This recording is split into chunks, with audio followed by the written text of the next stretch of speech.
केस फुटता उधळलाली भूपाळी रामपारी दिशादाही उजळल्या आल गोकुळ आपुल्या दारी निर्भेळ आणि सकस चवीच गोकुळ लई भारी। गोकुळ दूध संघाची दर्जेदार दुग्ध उत्पादने गोकुळ दूध, दही, तूप, दूध powder, cooking butter, table butter, paneer, इलायची श्रीखंड, आंबा श्रीखंड, फ्रूट श्रीखंड, ताक आणि लस्सी। गोकुळ दूध आणि दर्जेदार दुग्ध उत्पादने, चव आहे कोल्हापुरी, गोकुळ लई भारी।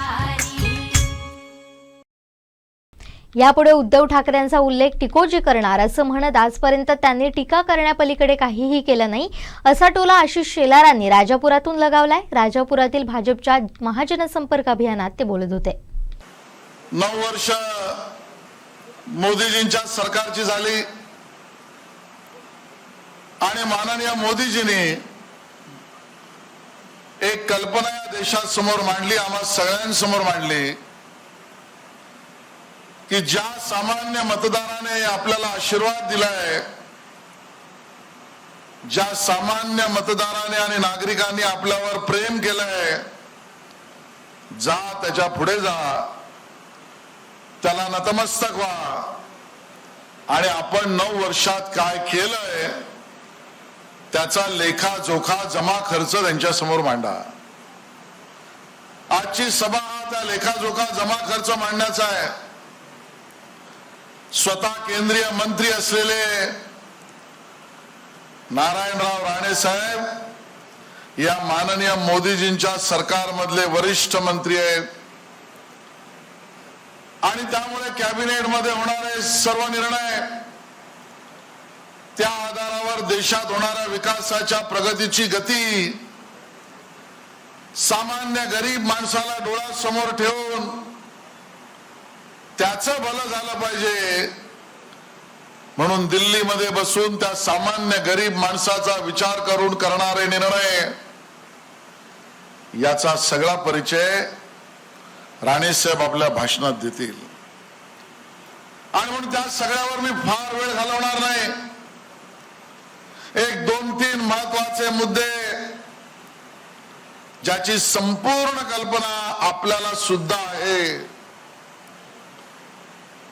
त्या दिवशी उद्धवजी टीका करत होते आणि म्हणाले की मोदी लस आणि कोविड वरची लस म्हणे मोदीजींनी बनवली, चेष्टा करत होते। आज या जगामध्ये मित्रांनो असा एकही देश नाही की ज्या देशाने कोविड वर जर संरक्षण म्हणून लस हा उपाय असेल तर त्या लस निर्मितीमध्ये भागीदारी म्हणून पैसे गुंतवले।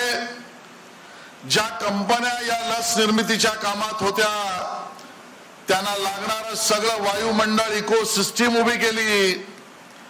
त्या खाजगी कंपन्यांना स्वतःची लस निर्माण करताना पहिल्यांदा ही अट टाकली की तुम्ही लस निर्माण केल्यावर पहिलं विकसनशील विकसित देशांना अमेरिका युरोपला द्याल, हे मला चालणार नाही।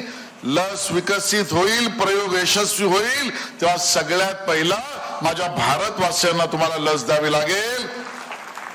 आणि 200 करोड लसींचं वाटप त्या ठिकाणी किंवा ऍडिरेशन झालं। टिंगल दिवाळी त्याच्यावरही होते। वंदे भारत मिशन त्या दिवशीचा आठवा, ज्या वेळेला मोठ्या प्रमाणात लॉकडाऊन झाल्यावर आमचे विद्यार्थी असतील, आमचे नागरिक असतील, कामाला गेलेली लोक असतील, ही सगळी मंडळी त्या त्या देशात अडकून पडली। तिथून त्यांना परत कसं आणायचा हा प्रश्न होता। लॉकडाऊनच्या त्या काळात सुद्धा 20 लाखाच्या वर भारतीय विद्यार्थी, नागरिक, कर्मचारी यांना विशेष विमान पाठवून या लाखो आमच्या भारतीयांना परत भारतात आणलं। जगात एकही असं उदाहरण नाही। मोदी ऍक्ट 9 मध्ये आम्हाला जी कामं सांगायची ती हीच आहेत। विद्यार्थ्यांचं भविष्य जगातल्या रोजगार निर्मितीच्या तुलनेशी मेळ घालणारं पाहिजे। इंग्रजांनी तर आम्हाला कारकून बनवण्याचं शिक्षण दिलं, पण मोदी साहेबांनी 37 वर्षानंतर पुन्हा नवीन शिक्षण धोरण आणलं। जो रोजगार जगात हवाय त्या तुलनेत आमची मुलं शिकली पाहिजेत. मुलं आणि मुली नवीन शैक्षणिक धोरण आणून आमच्या विद्यार्थ्यांच्या आयुष्यात मूलभूत बदल करण्याचा प्रयत्न केला. आता कुठेतरी बँकेत चिटकवा, महापालिकेत चिटकवा, इकडे चिकटवायचा जमाना गेलाय. खाजगी रोजगार वाढतोय तो स्किल्ड लेबरचा आहे. आणि म्हणून स्टार्टअप इंडिया असो, स्टँड अप इंडिया असो, मुद्रा लोन असो, या सगळ्यातनं आमच्या युवकाच्या हाताला नवीन तंत्रज्ञानाच्या आधारावरचा रोजगार, हे मोदीजींनी त्या ठिकाणी दिलेला शब्द 100 आणे पाळला हे आपण त्या ठिकाणी बघतोय. अशी असंख्य उदाहरणं देता येतील. पण सगळ्यात महत्वाचं म्हणजे 9 वर्षे सरकार गरिबांसाठी झटतंय, सामान्य माणसासाठी झटतंय. पण या सरकारवर सतत आणि सातत्याने टीका करण्याचं काम केवळ उद्धवजी आणि त्यांचे बगलबच्चे करतायत. आणि म्हणून नितेशजी आज मी ठरवून टाकलंय, यापुढे जर उद्धवजींचा उल्लेख करायचा असेल तर आजपर्यंत त्यांनी केलेल्या अवास्तव, खोट्या, विपर्यासांच्या टीकेमुळे आजपासून त्यांचं नाव उद्धवजी न करता टिकोजी असं करावं, याविषयी दुसरा पर्याय नाही. टीका सगळ्यांवर, विरोध सगळ्यावर. नवी मुंबईचा एअरपोर्ट बनवायचा म्हटला, आंदोलन करून विरोध. मुंबईचा कोस्टल रोड देवेंद्रजींनी सुरू केला, काही कोळी बांधवांना भडकवून त्याचा विरोध. आमच्या कोकणामध्ये येणारी रिफायनरी असेल किंवा त्या ठिकाणची बंदरं असतील, आमच्या कोकणच्या सुपुत्राला हाताला जर काम मिळणार असेल तर त्या रिफायनरीलाही विरोध, त्या बंदरालाही विरोध, त्या बुलेट ट्रेनला विरोध, मुंबई दिल्ली कॉरिडॉरला विरोध, मुंबई नागपूर समृद्धी महामार्गालाही सुरुवातीला विरोध. आणि म्हणून जे जे काही नवीन आमच्या नवीन पिढीला मिळेल ते मिळूच नये म्हणून त्यांची असलेली सेना ही आता शिवसेना न उरली, ती केवळ उभाठा सेना म्हणून उरली आहे. आणि म्हणून या टिकोजीरावांना नवीन प्रस्ताव, नवीन उद्योग याला विरोध करण्याशिवाय दुसरा पर्याय नाही. पण त्यांचा विरोध म्हणजे, हे तुम्ही समजून घेतलं पाहिजे, त्यांचा विरोध त्यांच्या राजकारणासाठी लखलाभ, पण तुमच्या, माझ्या आणि महाराष्ट्राच्या भवितव्याच्या आड येणारा हा विरोध आहे. आणि म्हणून टिकोजीरावांचा विरोध महाराष्ट्राला प्रगत महाराष्ट्र करायला विरोध आहे. टिकोजीरावांचा विरोध केंद्रातून महाराष्ट्राला मिळणाऱ्या सगळ्या सेवा सुविधा याला विरोध आहे. आणि म्हणून प्रत्येक येणाऱ्या पुढच्या निवडणुकीत टिकोजीरावांना आणि त्यांच्या सगळ्या सहकाऱ्यांना त्यांची जागा दाखवणं हे कोकणवासियांचं काम आहे. नम्र विनंती मी तुमच्या समोर मांडण्यासाठी त्या ठिकाणी आलो आहे. बरं, विरोध करताना सुद्धा काही आधार, काही संदर्भ, काही भूमिका, काही मांडणी, काही सत्य या कशाचाही संबंध नाही. काल संजय राऊत म्हणाले नरेंद्र मोदी हे देशाचे नेतेच नाहीत, त्यांच्या बाजूच्या खुर्चीवरच्या माणसाची झोप उडाली. हा दिवसा डोळ्या इतकं खोटं कसं काय बोलू शकतो? आणि मग त्याला विचारलं, ते म्हणाले अरे 14 राज्यात म्हणे भाजपचं सरकारच नाहीये. त्या 14 राज्यात भाजपचे खासदार आहेत, तो भाग वेगळा, कारण खोटं बोलायचंच आहे. या 14 राज्यात म्हणे भाजपचं सरकार नाही, मग मोदीजी देशाचे नेते कसे? मी म्हटलं बरं झालं तू सांगितलंस. तू ज्या राज्यात म्हणतो आमचे सरकार नाही, त्या राज्यात आमचे खासदार तर आहेच, पण समन्यायी भूमिकेने भूमिका मांडायची झाली तर संजय राऊत यांनी त्यांच्या मित्र पक्षाची आणि स्वतःच्या पक्षाची अशी गोची केली, सरकार आहे म्हणून पक्ष आहे आणि नेता मानायचा असेल तर मग राष्ट्रवादी काँग्रेस 2.5 जिल्ह्यांच्या वरचा पक्षच नाही आणि उभाटा तर 1.5. उभाटा तर 1.5च्या वरचा पक्ष नाही. मग उद्धवजी कुठले राज्याचे नेते आणि माननीय पवार साहेब कुठले राज्याचे नेते, हे मी नाही संजय राऊत म्हणताय. आणि म्हणून टीका करताना पण असत्य मांडा. काल वर्तमानपत्रासमोर आणि मीडिया समोर प्रेस आदित्यजी ठाकरे यांनी घेतली. मुंबईत पहिला पाऊस पडला, पावसामुळे पाणी तुंबलं, काही ठिकाणी अडचण झाली, गैरसोय झाली, चूकच आहे महापालिकेच्या अधिकारी आणि कंत्राटदारांची मिलीभगत असेल तर त्या विरोधात कालही भाजप होतं, आजही भाजप आहे आणि उद्याही भाजप राहील. पण त्याच्यावर टीका करताना ते म्हणाले, आमच्या काळामध्ये ज्या वेळेला उद्धवजी मुख्यमंत्री होते त्यावेळेला अशी परिस्थिती नव्हती. आदित्यजी म्हणाले ती परिस्थिती अशी होती की पाऊस म्हणे आमच्या काळामध्ये, नीट ऐका किती खोटं आणि विपर्यास मांडतात.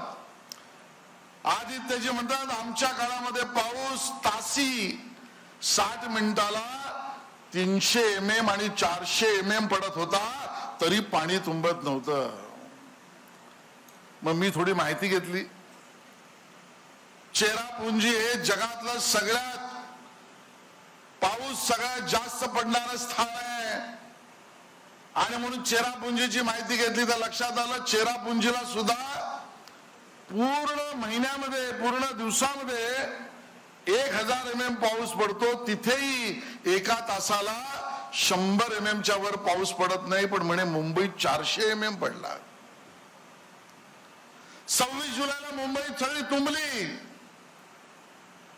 प्रचंड ढगफुटी झाली. तुम्हाला माहित असेल सगळ्या अडचणी लोकांना झाल्या, त्याची माहिती घेतली. मुंबईमध्ये 26 जुलैला मुंबई अडचणीत आली, त्या दिवशीही मुंबईत पर तासी 100 mm वर पाऊस पडला नाही. मग आदित्यजींनी हा 400 mm पाऊस कुठून आणला? कदाचित त्यांचं घर चेरापुंजीच्याही वरच्या भागावर ब्रह्मदेवाच्या घराजवळ असेल आणि जिथून ढग निर्माण होतात तिथे ते छत्री घेऊन बसत असतील आणि मेट्रोलॉजिकल डिपार्टमेंटच्या लोकांचं मशीन घेऊन तिकडे तो पाऊस मोजत असतील. आणि कधीतरी तर खरं बोला, खोटं बोलायची स्पर्धा आणि खोटं बोलण्याचा कार्यक्रम म्हणजे उभाटाचा भाषणांचा कार्यक्रम आहे. परिवारवादावर चिडले, म्हणे देवेंद्रजी आमच्या परिवारावर येऊ नका. देवेंद्रजी बोलले काय? सर्व परिवारवादी पक्ष एकत्र आलेत आणि स्वतःचा पक्ष परिवारवादी वाचवण्यासाठी पाटण्यामध्ये एक दुसऱ्याच्या टिंब लावून बसले.